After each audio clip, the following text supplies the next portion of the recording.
창이라는 한자 글을 보면 곶간창, 도끼도라는 부수를 합한 글자입니다. 기존의 생각들을 파괴함으로써 이전에 없던 새로운 것을 만드는 것이라고 볼 수 있습니다. 창조가 있습니다. 창의가 있습니다. 각각 어떻게 다를까요? 창조란 만든다는 뜻이죠. 어떤 결과물에 대한 개념입니다. 반면에 창의는 눈에 보이든 보이지 않든 모든 것을 포함한 포괄적 개념으로 생각할 수 있습니다. 창의성이란 여러 가지 정보를 서로 결합해서 새로운 가치를 만들어내는 것을 뜻합니다. 따라서 다양한 생각들을 떠올릴 수 있는 능력이 전제되어야 되겠죠. 문제를 하나 내겠습니다. 빈 깡통으로 할 수 있는 일은 뭘까요? 빈 깡통, 어떤 일을 할 수 있을까요?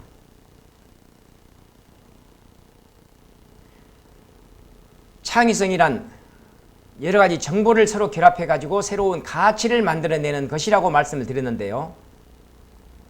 많은 분들을 대상으로 2분 정도 시간을 드린 다음, 빈 깡통으로 어떤 일을 할 수 있을까요? 나온 답들을 보니까 이렇습니다. 벌레 집을 만들 수 있습니다. 개미 집을 만들 수 있습니다. 은행을 만들 수 있습니다.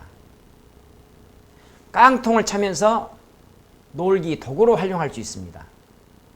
작은 사람들이 쓰는 세탁기로 활용할 수 있습니다. 인형의 모자로도 사용할 수 있고요. 물을 담아서 인형 수영장으로 활용할 수도 있습니다. 실을 연결해서 전화기로 사용할 수도 있습니다. 음악 도구, 녹여서 파워레인저, 로봇으로 변형시킬 수도 있습니다. 어떤 생각의 장애물을 뛰어넘는 게 중요합니다. 연구자라고 할 수 있는 토렌스 교수에 따르면 창의적 사고를 테스트할 수 있는 4가지 기준이 있습니다. 어느 정도 창의적 사고를 할 수 있는가?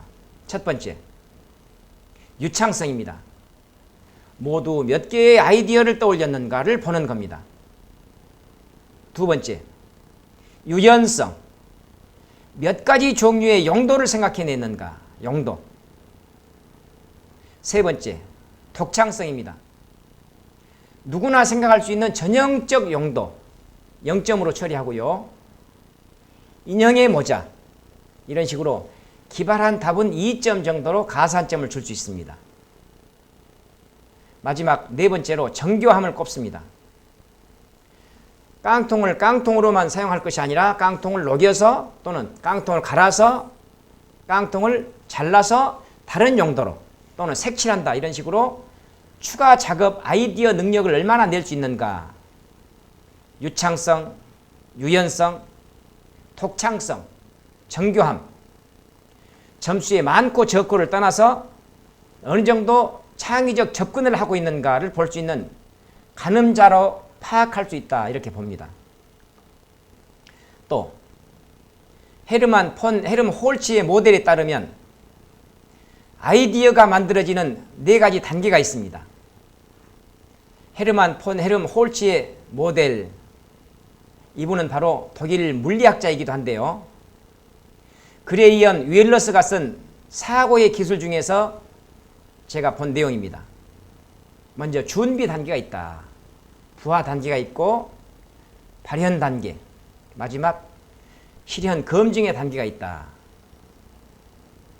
준비의 단계는 정보를 수집하는 단계입니다. 부하의 단계는 정보를 서로 결합하는 단계입니다. 누구나 일반적으로 많이 하고 있는 방법이기도 합니다. 세 번째, 조합해가지고 뭔가 새로운 생각으로 창출하려면 숙성시키는 과정이 필요하겠죠. 의식에서 무의식으로 정보를 집어넣어 놓고 일정 시간을 기다리다 보면, 인내하고 참고 시간을 보내다 보면 느닷없이 아침에 자고 일어났는데, 밥을 먹는데, 샤워를 하고 있는데 아이디어가 팡 하고 뛰어나올 수 있습니다. 아하의 단계입니다. 마지막 네 번째, 이것을 현실에 적용하고 실행해 봤더니 결과가 어떻더라. 이때까지는 즉시 바로 될 수도 있는가 하면 몇 달 또는 몇 년이 걸리기도 하죠. 아이디어가 만들어지는 네 단계, 준비, 부하, 숙성시켜서 발현시키는 단계, 마지막 네 번째로 실행하고 검증하는 단계까지 살펴봤습니다. 생활 속 훈련 방법이 있죠. 아리스토텔레스가 알려준 연상법입니다. 생각이라는 것은 말로 하는 것입니다. 생각이 잘 되지 않는다는 것은 말의 도구인 낱말이 잘 떠오르지가 않아서 생각할 수 없다는 의미입니다. 따라서 아리스토텔레스의 연상법의 백미는 잠자고 있는 낱말들을 얼마나 잘 끄집어낼 수 있는가. 세 가지 방법이 있죠. 첫째, 자유연상법입니다. 혼자 연습할 수 있는 방법은요, 아리랑 하면 떠올릴 수 있는 낱말들이 어떤 게 있을까. 제가 여러분들을 대상으로 시험을 해봤습니다. 시계 하면 예물, 시계 하면 스위스, 시계 하면 초침, 분침, 시침, 시계 하면 동그라미, 시계 하면 벽, 이런 식으로 떠올리듯이 아리랑 하면 어떤 낱말들이 떠오르는가 자유연상을 해보세요. 딸랑 1분 동안 2개 적어놓고 더 이상 진전시키지 못하는 사람이 있습니다. 어떤 사람은 27개까지 적어낸 사람도 봤습니다. 1분 동안. 얘기를 하다가 말이 막힌다는 것은, 생각을 하다가 생각이 막힌다는 것은 그 다음에 이어져야 될 낱말이 생각이 안 났다는 얘기입니다. 따라서 생각을 잘 끄집어내는 훈련, 막힘없이 말을 하고 막힘없이 생각을 할 수 있는 좋은 방법입니다.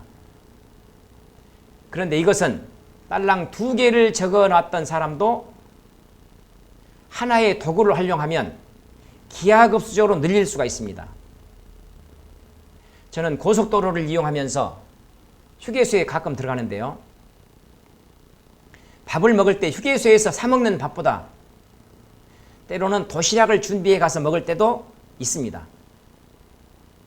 한 번은 휴게소에서 도시락을 딱 펼쳐놓고 먹으려고 하는데 아차 싶을 때가 있었습니다. 집에서 숟가락, 젓가락을 준비해야지 않은 것이었습니다.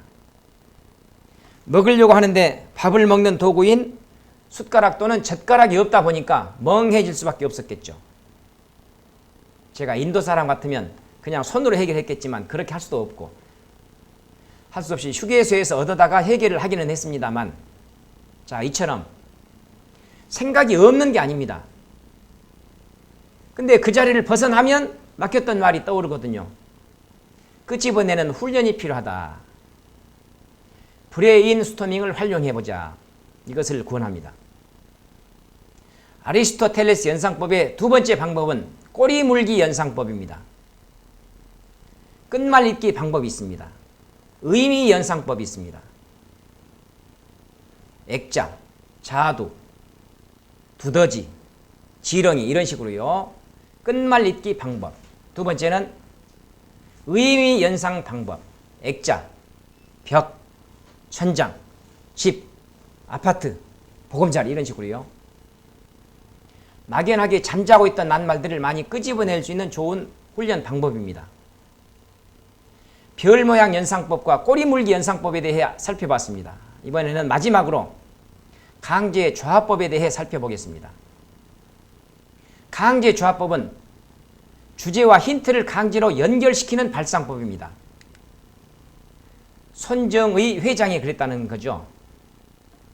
미국으로 유학을 갔을 때 큰 항아리에다가 많은 낱말을 적어서 담아놓고 아침에 눈을 뜨면 2개씩 끄집어냈답니다. 이 2개의 낱말을 강제 연결시켜서 생활 속에 도움이 되는 발명품을 만들어낼 수는 없을까?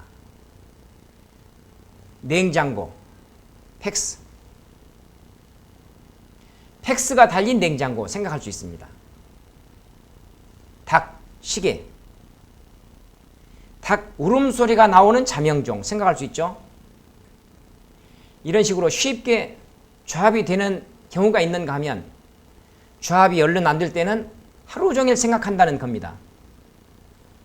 정보를 수집하고 연결시키고 아하 부하의 단계가 나올 때까지 계속 생각하다 보면 어느 순간 팡 하고 떠오른다는 거죠. 이렇게 손정의 회장은 1년에 무려 250건의 사업 아이디어를 이런 방식으로 개발했다고 합니다. 대표적인 아이디어는 음성장치가 달린 다국어 번역기입니다. 그때 당시 무려 2억 5천만 원, 우리 돈으로 2억 5천만 원의 돈을 받고 이 아이디어를 샤프전자에 팔았다.